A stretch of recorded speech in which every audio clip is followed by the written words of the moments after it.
Humanidade, né? E se a gente parar para pensar, por que de onde viemos? Tanto essa busca incessante da humanidade em saber, em criar motivos para a realidade em que vive, e uma coisa que a religião e a ciência já tiveram em comum, e tem em comum até hoje, é tentar explicar a realidade em que vivem. Né? Sim. Assim como a astrologia e a astronomia um dia foram uma coisa só e depois separou, existiu uma época lá atrás em que religião e ciência às vezes andavam de mãos dadas. Depois, antigamente, muitos dos... É que assim, antigamente mesmo, né, cara, você não tinha tanta divisão, né? Então, tipo, não era catalogado. Exato. Né? Tipo, o cara era filósofo. Pá, o que é filósofo? Cara, é meio que tudo, entendeu?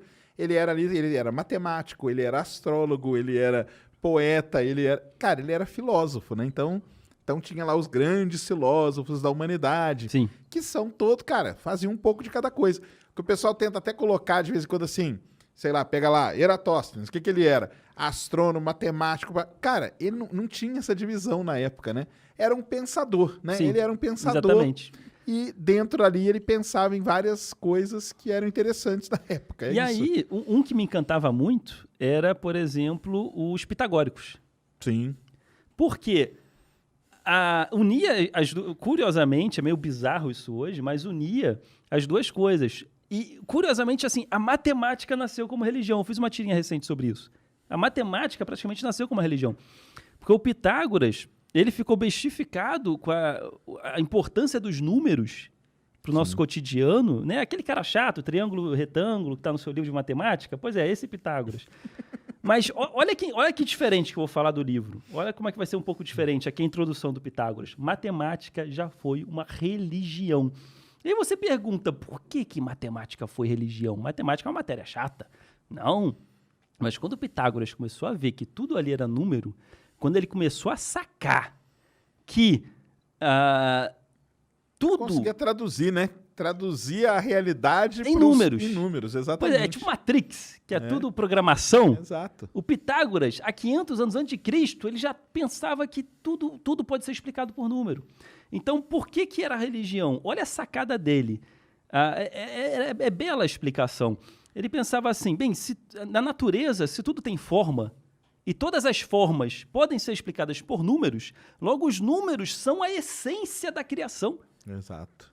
Antes digamos assim, da criação do divino, por trás disso existe um algoritmo, existe uma programação que dá vida a isso tudo. Então, nós devemos cultuar a essência, nós devemos cultuar os números. Exato. Olha a sacada dele 500 anos antes de Cristo, cara. É sensacional. Então, era um culto dos pitagóricos, que eles se juntavam para trocar ideias de geometria, de ter experiências sensoriais matemáticas. Estou falando de música. Música é matemática pura. Tanto que música é uma daquelas 4 grandes, né? Lá atrás tinha, né, o quadro, como que ele chama? Quadrivário, né? Música era uma delas, né? Porque a música, ela tinha toda a divisão dela, é todo o negocinho. É matemática pura. Exatamente. Matemática pura. Matemática que mostra por que um som é desafinado e o outro é afinado. Exato. O Pitágoras já tinha sacado isso. Então, olha só, você que hoje abre o livro e fala, matemática, coisa chata. Herege. Olha só, você tem que se aproximar mais do divino, porque os pitagóricos achavam que quanto mais próximo você estava dos números e de estudar matemática, mais próximo do divino. Logo, mais próximo do divino. Então você tem que se aproximar mais do divino, irmão, e estudar mais matemática. Olha o estímulo aí. Olha o incentivo. Ótimo incentivo. E aí, eu sempre tive esse fascínio, tanto por estudar religião, né? E eu tenho meu fascínio, eu sou uma pessoa cética, porém apaixonado em estudar as explicações do mundo, né? Então eu resolvi fazer um livro que era tanto mostrando como a humanidade explicava. Então, eu reúno criacionismos. Eu peguei 12 criacionismos que maneiro. Pelo mundo para mostrar como a humanidade explicava a realidade à sua volta. Mas aí o criacionismo que você diz é a maneira como diferentes culturas explicam o surgimento da vida, por exemplo, né? Assim, tem o Gênesis cristão, que é o clássico, né? Moramos em um país de fé cristã, mas eu queria trazer outras coisas. Tem os índios, por exemplo, da Amazônia, toda uma outra história. Toda uma outra história. Eu peguei o criacionismo do povo Tariana e do povo Dessana, E eu botei nesse livro. Então, temos representantes brasileiros. Olha que maneiro. O criacionismo que ninguém quase conhece. É sensacional as histórias. É sensacional as histórias. Por exemplo, o Stariana, nós somos feitos de trovão. Pô, legal, né? Legal demais. Eles são conhecidos como filhos do trovão. Por quê? No princípio, para eles, ocorreu um grande trovão. E esse trovão cortou o céu e o céu sangrou. Eu achei legal isso, de realmente, né, o trovão cortou o céu. E desse sangue que escorreu, começou a ter a primeira forma de um humanoide. Olha só. E aí você teve um segundo trovão. Esse segundo trovão começou a formar, esse humanoide começou a tomar forma. Começou a criar carne. E aí você teve um terceiro trovão. O terceiro trovão, quando atingiu, era um gigante. Esse humanoide ele se dividiu em milhares de pedaços de carne que caíram e povoaram o planeta. Cada pedacinho de carne virou uma pessoa.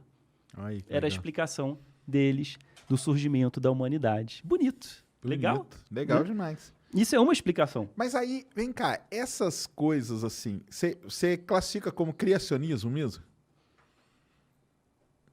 Ou tipo, é uma explicação para a origem da vida? Olha, é o ser humano tentando encontrar explicação, num né? cenário caótico em que ele mora. É. Né? Porque se a gente volta, por exemplo, tem os índios. Qual outra? Fala mais outras aí que tem. Tem dos índios daqui do Brasil. É a Dessana. Os índios Dessana. Dessana. Aí que outro? Você falou que tem 12, né? Que você colocou? Ah, sim, sim. Tem representantes também das religiões de matriz africana. Certo. Então eu trago o Yorubá, criacionismo Yorubá, que veio para o Brasil e se originou o candomblé. Então falo dos orixás, como que a fé Yorubá vê a criação do cosmos, como surgiu, como nasceu os orixás, né? Que foi com o Olodumaré. Olodumaré foi o grande criador. E até que ele é chamado de Olorum também, porque ele criou céu e terra. E aí, Aie e Orum, é como eles chamam. Terra é Aie e céu é Orum. Então, o Olorum é senhor de Orum, senhor do céu. Legal. Por isso que é Olorum. Ou Olodumaré, tanto faz, né? É o nome dele e como ele é chamado.